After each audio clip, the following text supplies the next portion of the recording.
시청자 여러분 안녕하십니까? 헬로티비 뉴스입니다.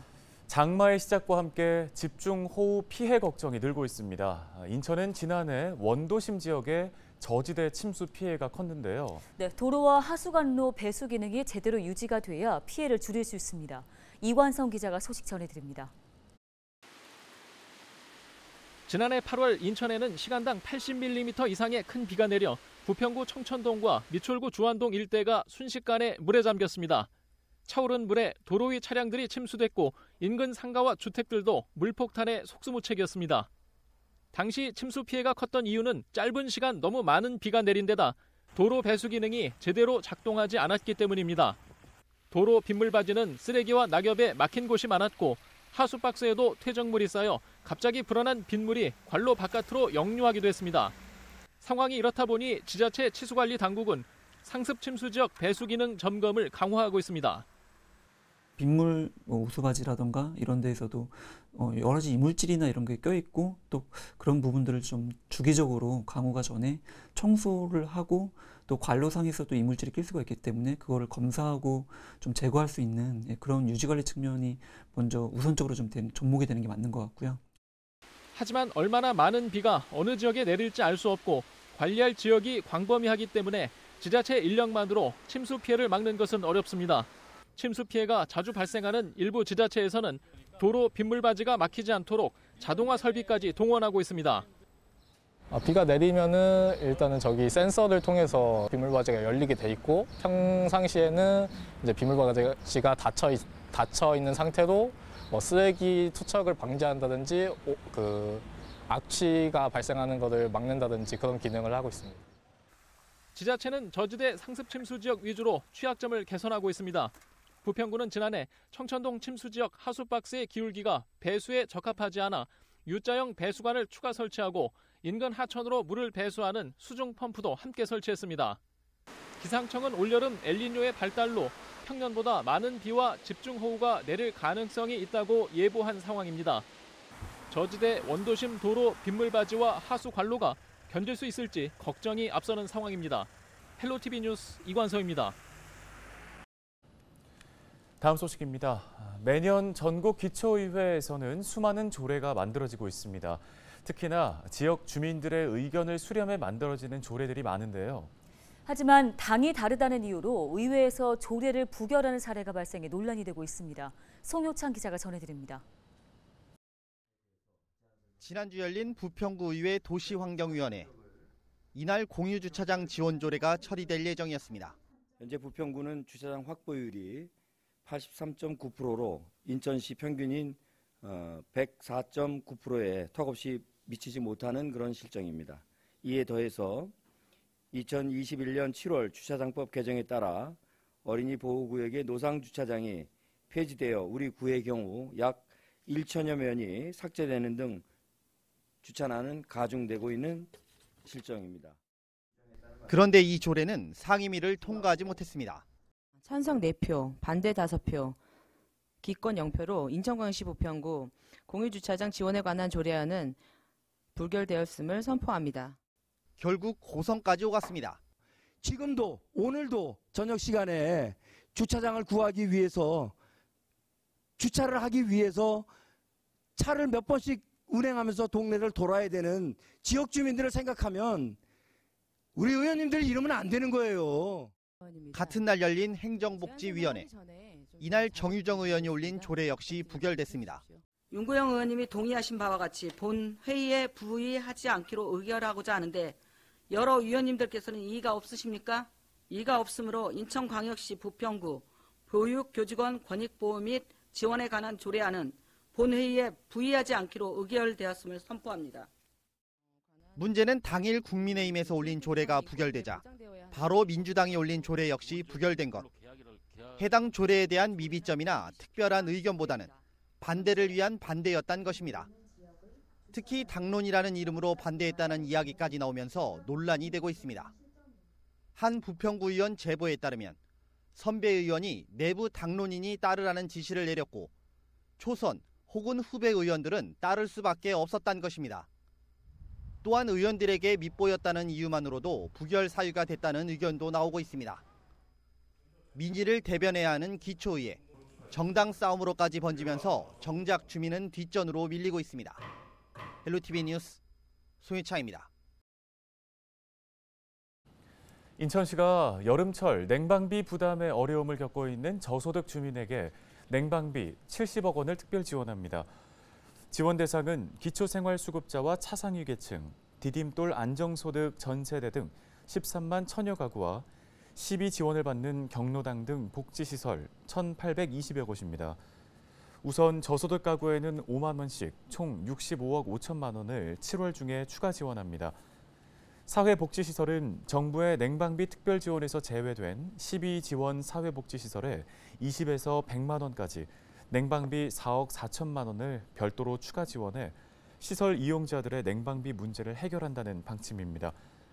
이번 지원은 정부의 에너지 바우처와는 별도로 지원되는 것으로 별다른 신청 없이 현금으로 지급됩니다. 사업의 신속성과 예산의 효율적 활용을 위해 사업비는 재해구호기금을 활용할 계획입니다. 부천시의회가 제269회 임시회를 엽니다. 이번 임시회는 일반동 전환 추경 예산 처리를 위한 원포인트 임시회로 27일부터 나흘간 이어질 예정인데요. 부천시는 내년 1월 1일 기준으로 현재 10개의 광역동을 폐지하는 한편 3개의 구, 37개의 일반동 체제로 행정 개편을 실시합니다. 제27회 부천 국제 판타스틱 영화제가 온라인 예매 시작과 함께 매진 행렬을 이어가고 있습니다. 영화제는 지난 20일 오후 2시부터 개폐막식 온라인 예매를 시작한 결과 개막식은 12초, 폐막식은 59초 만에 각각 매진됐다고 밝혔습니다.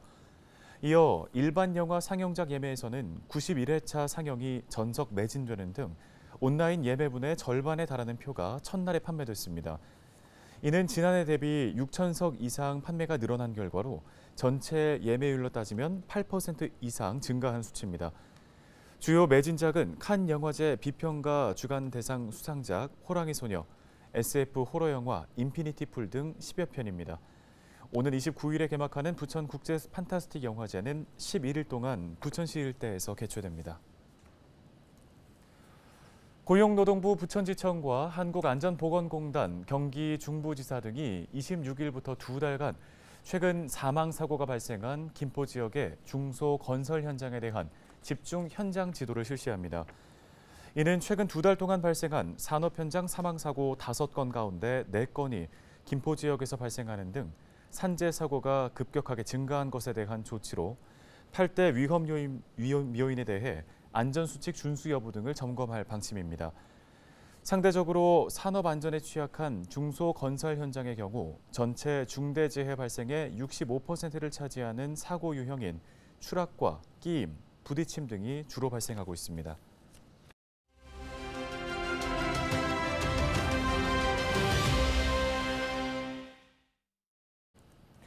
다음 소식입니다. 부천시의회가 최근 부천체육시설을 부천시민행사와 경기에 우선적으로 대관하는 조례 개정안을 통과시켰습니다.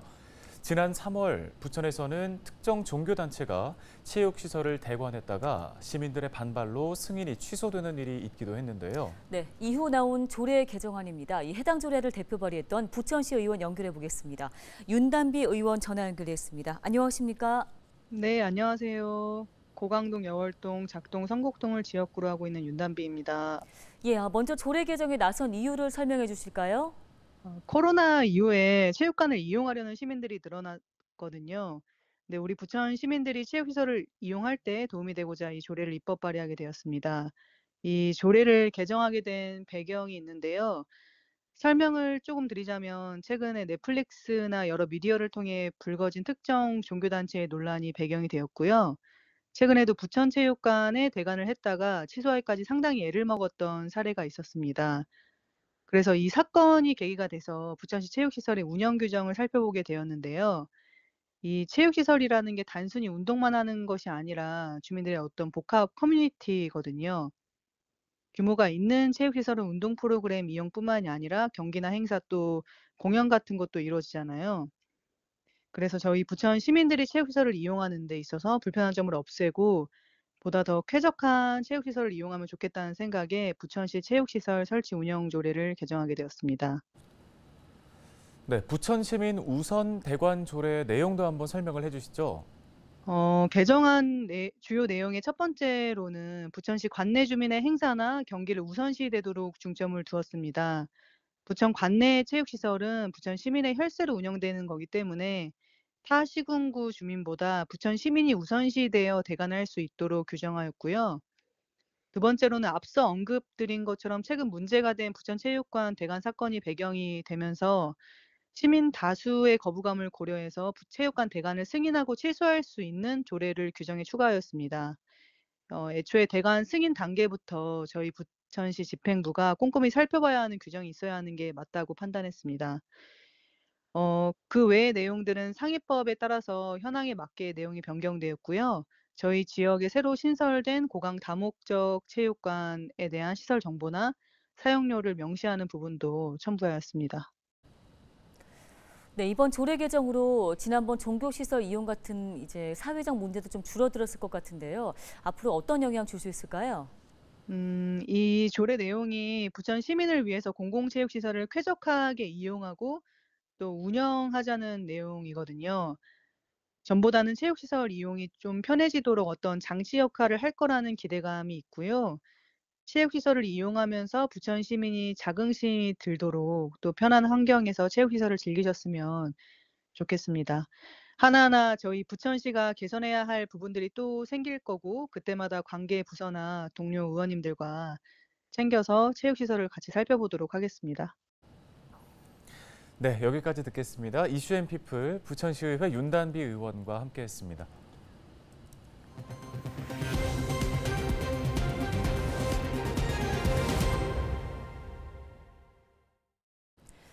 부평의 한 아파트 주차장에서 택배 차량에 불을 지른 택배기사가 경찰에 붙잡혔습니다. 부평경찰서는 방화 혐의로 40대 택배기사 A씨를 붙잡아 조사 중이라고 밝혔습니다. A씨는 지난 25일 새벽 5시 10분쯤 부평구 산곡동의 한 아파트 지상 주차장에 주차돼 있던 택배 차량에 불을 지른 혐의를 받고 있는데요.